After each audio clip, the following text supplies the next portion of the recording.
Բարև ձեզ, հարգելի գործընկերներ, սիրելի հայ ժողովուրդ։ Օրակարգում ազգային ժողովի նախագահի տեղակալ ընտրության հարցն է,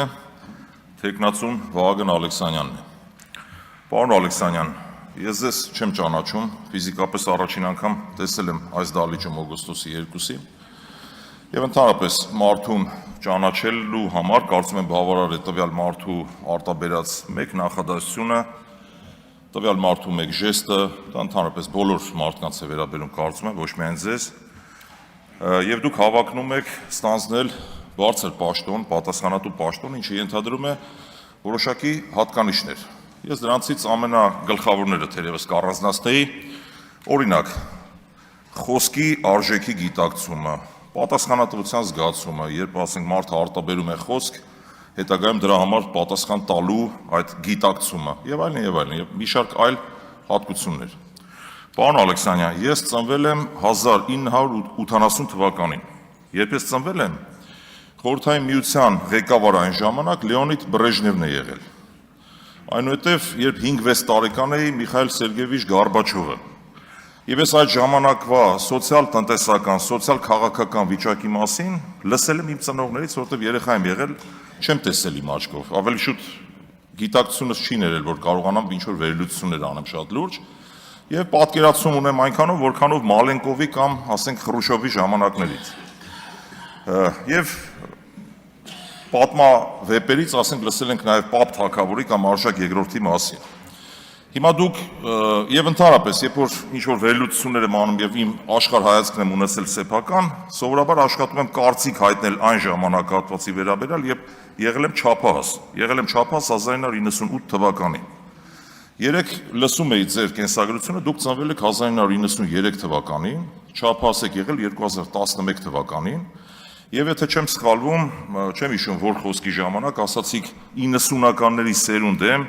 իմ աչքով եմ տեսել, մտնում էինք ինչ-որ սրճարան, ընկերուհուս հետ,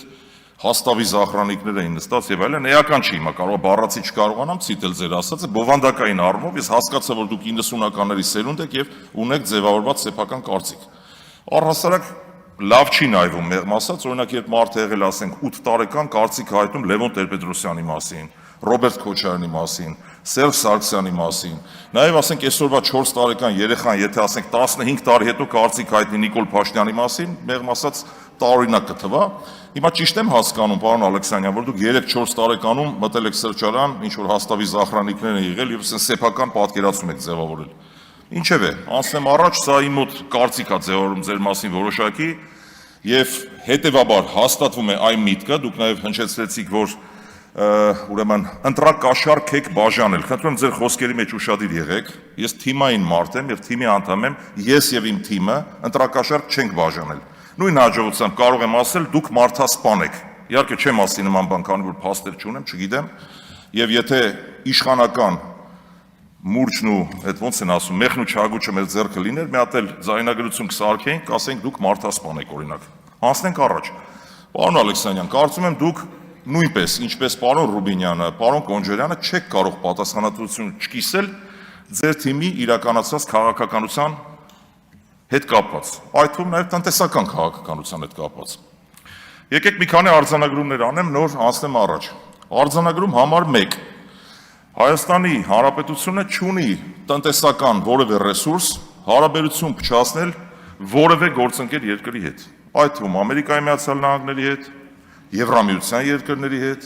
հարևան Իրանի Իսլամական Հանրապետության հետ, Վրաստանի հետ, մենք տեսել ենք, դա արդեն ես տեսել եմ, չափահաս էի, 28 տարեկան էի,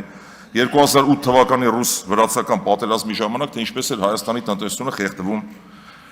Նաև առավել եւս, այստեղ հատուկ պետք է շեշտեմ, մեր ռազմավարական գործընկեր Ռուսաստանի Դաշնության հետ, որի հետ մենք ունենք 8 միլիարդ, շուրջ 8 միլիարդ դոլարի առևտրաշրջանառություն եւ որը Եվրասիական տնտեսական միության լոկոմոտիվ երկիրն է։ Հետագա ձեր անդրադարձի, այսպես մանիպուլյացիոն բնույթից զերծ մնալու համար միանգամից թեման փակեմ։ Ես հայամետ եմ եւ մեր թիմը։ Մենք ռուսամետ չենք, մենք ամերիկամետ չենք, մենք եվրոպամետ չենք, մենք հայամետ ենք եւ իմ բոլոր հարցերը բխելու են բացառապես հայկական շահից եւ հիմնված են լինելու փաստերի վրա։ Ես չեմ առաջնորդվելու էմոցիաներով եւ քաղաքական ճաշակով։ Շարունակեմ միտքս։ Հիմա փաստ ենք, որ չենք կարող հարաբերություն փչացնել, սա արդեն ասացի, եւ նաեւ երբ այդ հարաբերությունները վատթարանում են, փաթեթավորվելով ինքնիշխանություն բառի տակ, սիրելի ժողովուրդ, եւ դա վնասում է մեր տնտեսվարողներին, մեր տնտեսական շահերին, եւ նաեւ կա կոլապսի վտանգ, հետագայում այդ ինքնիշխանություն բառը ինքնաբերաբար դուրս է գալիս եւ տակը մնում է հակահայկական քաղաքականությունը։ Սա է փաստ ենք։ Երկրորդ արձանագրումը ձեր հիմնական կարգախոսն է տեր կանգնիր խաղաղությանը։ Կարծում եմ, որ խաղաղության հիմնական բաղադրիչներից մեկը, ինչքան էլ մեր պատկերացումները տարբերվեն խաղաղության վերաբերյալ, ինչևէ, խաղաղության հիմնական բաղադրիչներից մեկը դա նաև տնտեսական խաղաղությունն է։ Եվ նաև դուք պետք է տեր կանգնեք տնտեսական խաղաղությանը։ Եվ որպեսզի տեր կանգնեք տնտեսական խաղաղությանը, առնվազն չպետք է իրականացնեք այնպիսի քայլեր, այնպիսի քաղաքականություն, որը կվնասի մեր տնտեսվարողներին կամ մեր ներդրումային միջավայրին ընդհանրապես։ Հիմա ցավոք սրտի մենք չունենք այդ տնտեսական խաղաղությունը։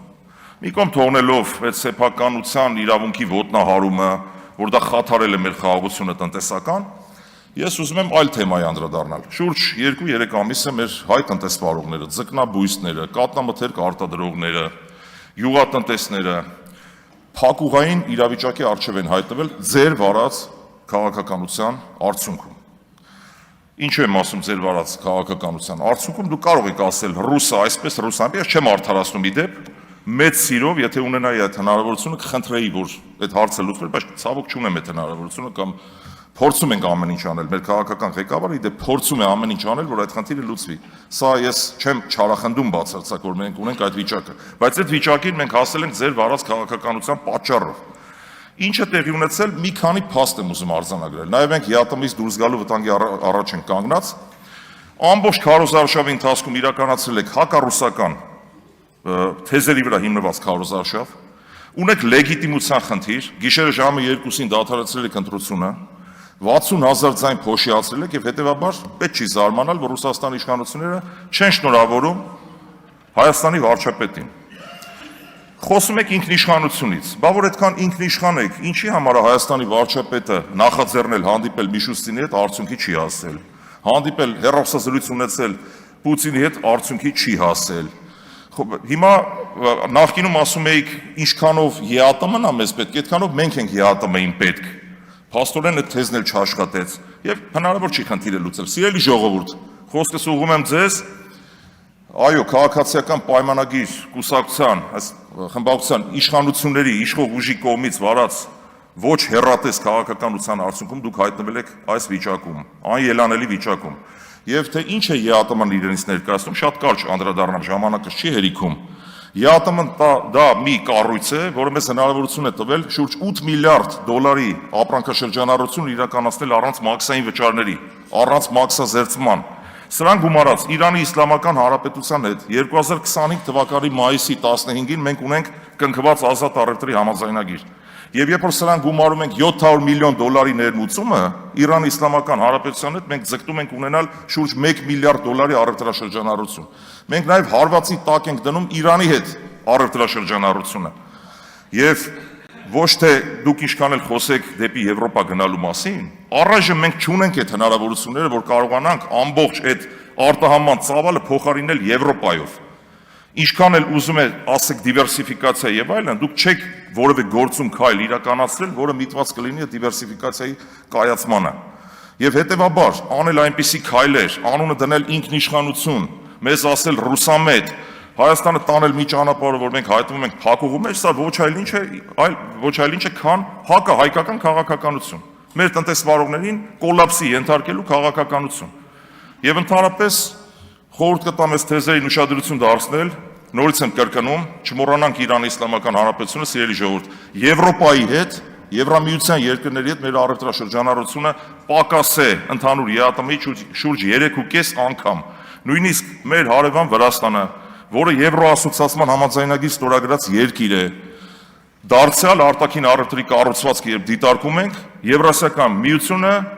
ավելի մեծ մասնաբաժին ունի։ Շնորհակալություն ուշադրության համար։